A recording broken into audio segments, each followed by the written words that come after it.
शिर्डीत भरवरदळीच्या ठिकाणी फळ विक्रेत्या महिलेची निर्घृण हत्या झाल्यानंतर शहरातील कायदा सुव्यवस्थेचा प्रश्न ऐरणीवर आला आहे। या पार्श्वभूमीवर पालकमंत्री राधाकृष्ण विखे पाटील यांनी या घटनेला अत्यंत गंभीर आणि दुर्दैवी असल्याचं म्हटले असून गुन्हेगारीवर कठोर कारवाई करण्यासाठी पोलीस अधीक्षकांना पूर्ण स्वातंत्र्य देण्यात आल्याचं त्यांनी स्पष्ट केले। शहरात कोम्बिंग ऑपरेशन राबवण्याचे, संघटित गुन्हेगारांवर कडक कारवाई करण्याचे तसेच शिर्डीत रस्ते आणि फुटपाथवरील विक्रेत्यांवर बंदी घालण्याचे निर्देश प्रशासनाला देण्यात आल्याचं त्यांनी सांगितले। याशिवाय शहरातील हॉटेल्स आणि दुकाने किती वाजेपर्यंत सुरू ठेवायची याबाबतही प्रशासनाला सूचना देण्यात आल्याचं त्यांनी स्पष्ट केले। गुन्हेगारी रोखण्यासाठी स्थानिक नागरिकांनीही पुढे येऊन पोलिसांना माहिती द्यावी असे आवाहनही पालकमंत्र्यांनी केले आहे। ही घटना अतिशय गंभीर आहे, दुर्दैवी आहे। पण मला याचं आश्चर्य वाटलं की भर चौकात झाल्यानंतर तिथं स्थानिक एवढे लोक हजर होते, का नाही कोणी पुढे आलं? त्यात काय पोलिसांनी काय प्रत्येक माणसा मागू भरायची अपेक्षा आहे का? ठीक आहे, कारवाई होईल। आज गुन्हेगारीचं बिमोड करण्यासाठी आपले जिल्ह्याचे पोलीस अधीक्षक ते आता पूर्णतः सरसवलेले आहे, त्यांना पूर्ण स्वातंत्र्य दिलेलं आहे। कुठल्याचे असा आक्षेप नाही आहे। जिल्ह्याची गुन्हेगारीचं सबळ उच्चाटन झालं पाहिजे, ती आता अपेक्षा आहेत आणि त्या दृष्टीने ते कामाला लागलेले आहेत। शिर्डीच्या प्रकारामध्ये मात्र आजपासून पूर्ण कोणत्याही विक्रेत्याला आज रस्त्यावर फुटपाथवर विक्रीला आता बंदी घालण्यात आलेली आजपासून, आणि तसे कडक सूचना। मग हॉटेल किती वेळापर्यंत चालवायचे, दुकानदारी किती वेळा पुढे ठेवायची याचे निर्देश दिलेले आहेत। मुलं गुन्हेगारीकडे होतीच या धंद्यातली फोटो विक्रेत्यांमध्ये, आता मुली सुद्धा आलेल्या आहेत। अनेक मुलींचे गुन्हेगारांशी संबंध असल्याचं देखील समोर येतं। नाही, आता कोमिंग ऑपरेशन करण्याची सूचना दिलेल्या आहे। कोणालाही पाठीशी घालण्याचा प्रयत्न होणार नाही।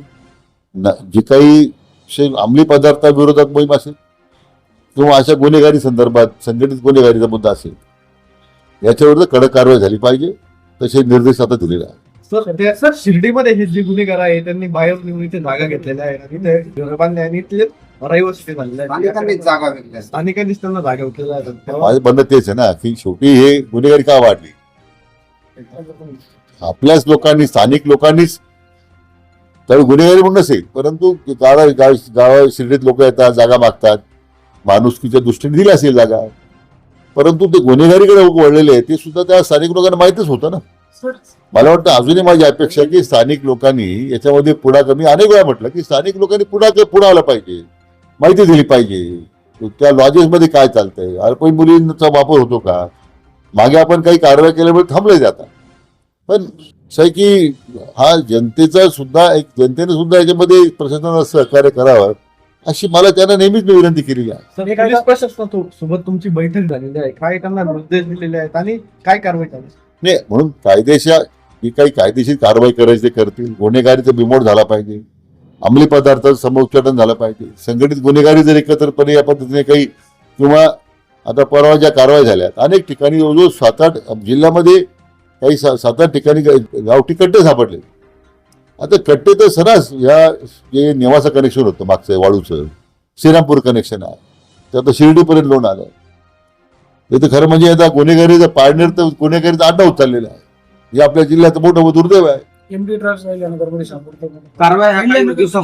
मला वाटतं ही ही निरंतर चालणारी प्रक्रिया राहील, जोपर्यंत याचं संपूर्ण टक्के बिमोड होत नाही तोपर्यंत कारवाई सुरू राहील।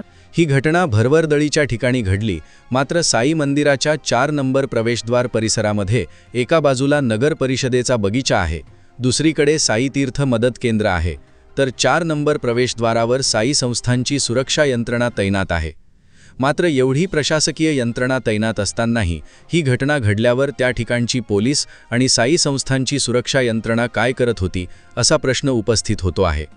सदर घटनेच्या परिसरातील CCTVच्या आधारे कार्यरत असणाऱ्या पोलीस आणि साई संस्थांच्या सुरक्षा रक्षकांवर प्रशासन कारवाई करणार का असा प्रश्न आता उपस्थित होतो आहे। या घडलेल्या प्रकरणानंतर शिर्डी पोलिसांनी तत्काळ गुन्हा दाखल करत दोन्हीही महिला आरोपींना बेड्या ठोकल्या आहेत। याबाबत शिर्डी उपविभागीय पोलीस अधिकारी अमोल भारती यांनी अधिक माहिती दिली आहे। काल रात्री 19 जुलै 2026 रोजी रात्री 9:30 ते 10च्या सुमारास शिर्डी पोलीस स्टेशन हद्दीतील श्री साईबाबा समाधी मंदिर येथील गेट नंबर 4 जवळ जयश्री क्षीरसागर ही जी पीडित महिला आहे तिला फिजा पटेल नावाची आरोपी आहे, फिजा पटेल या आरोपीने तिच्यासोबत वाद घातला आणि तिच्यावर चाकूने वार केले आणि त्यातला एक वार तिच्या पोटात लागलेला आहे आणि इतरही तिच्या शरीरावर वार केले तिने चाकूने, त्यामुळे ती गंभीर जखमी झाली. तिला हॉस्पिटलला ॲडमिट केलं गेलं आणि त्या दरम्यान तिचा मृत्यू झाला उपचारादरम्यान. या अनुषंगाने सदर फिजा पटेल जी आहे हिने सदर मारामारी करताना अंजली नावाची जी दुसरी आरोपी आहे तिला फोन केला आणि तिला हे सांगितले की तुझ्यासोबत जी वाद घालते ती अशी अशी इथं आहे आणि तिला मी थोडक्यात अंजलीच्या सांगण्यावरून तिनं हिला फिजा पटेलनं जयश्रीला तिचा खून केलेला आहे. त्या अनुषंगाने सदर गुन्हा दाखल करण्यात आलेला आहे. कलम BNS कलम 103 अन्वये गुन्हा दाखल करण्यात आलेला आहे. यातील दोन्ही आरोपी जे आहेत ते अटक करण्यात आलेले आहेत आणि त्यांना माननीय न्यायालयात आज दुपारी प्रोड्यूस केलं जाणार आहे पोलीस कस्टडी रिमांडसाठी. आरोपी कारण काय आहे? आरोपी आणि जी मयत आहेत त्यांचा व्यवसाय काय होता आणि वाद कशावरून यांचे झाले? हे जे आहेत हे मयत असतील, आरोपी असतील, हे सगळे साईबाबा मंदिर परिसरामध्ये फोटो वगैरे विक्री म्हणजे किरकोळ विक्री साहित्याची यासारखं काम करत होतात. रस्त्यावरती विक्री करत होतात. आरोपी नशेमध्ये होतं असं पण समजतं. त्यांचं मेडिकल केलेलं आहे. त्या अनुषंगाने सध्या तरी त्याच्यामध्ये काही आढळून आलेलं नाही. आरोपीची काही पार्श्वभूमी आहे पूर्व गुन्ह्याची? नाही, आरोपीची काही पार्श्वभूमी नाही. अशा पद्धतीनं कारण काय आहे? हत्येचं कारण त्यांच्यातले वाद आहेत. अंजलीचे आणि जी मयत आहे जयश्री यांचे पूर्वीचे वाद आहेत. म्हणजे आरोपीने ज्यावेळेस फिजा पटेल यांनी अंजलीला फोन केला होता की तुझ्यासोबत जी वाद घातलेली मुलगी आहे ती थोडक्यात नाही का तिच्यासोबत माझाही वाद झालेला आहे वगैरे वगैरे, आणि अंजलीनंच चाकू दिलेला होता फिजाला आणि त्या चाकूचा वापर करून तिने त्याचा मर्डर केलेला आहे. सुपारी दिल्यासारखं आहे का? ते तपासाचा भाग आहे. आता बघूया ह्याच्यामध्ये आपण जे कट केल्याचा जे आहे त्याचाही सेक्शन लावलेला आहे. कलम BNS कलम 161(2) हे जे कलम आहे म्हणजे जुनं आपलं IPCचं 120(ब) म्हणायचो आपण, तर ते कलम पण आपण लावलेलं आहे. सर, शिर्डी साई मंदिर परिसर जो आहे यामध्ये अनेक मुलं मुली जे आहेत हे अशी गुन्हेगारीकडे वळताना दिसतात. अल्पवयीन आहेत, काही मोठे असतात. काय त्या अनुषंगाने आता आपण जे गंध लावणारे वगैरे किंवा असे लहान मुलं असतील किंवा काही भीक मागणारे असतील यांच्यावर पोलीस स्टेशनकडून वारंवार यापूर्वी कारवाई केली गेलेली आहेत. 2 वेळा आपण जे अल्पवयीन मुलं आहेत त्यांच्या पालकांवर सुद्धा गुन्हे दाखल केलेले आहेत आणि भिकाऱ्यांच्या अनुषंगाने पण आपण त्यांच्यावर कारवाई करून त्यांना विसापूर येथील जे त्यांचं हे आहे जिथे त्यांना स्थानबद्ध केलं जातं तिथं आपण पाठवलेलं आहे. यापुढे सुद्धा आपण याच्यावर चांगल्या प्रकारे कारवाई करू.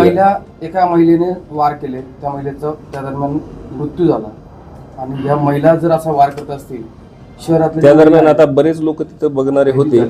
त्या अनुषंगानं आपल्याला तिथून कॉल आल्यानंतर तात्काळ आपण घटनास्थळी पोहोचल्यामुळेच आपल्याला आरोपी म्हणजे पळून गेले नाहीत, आपण पकडू शकलो आरोपींना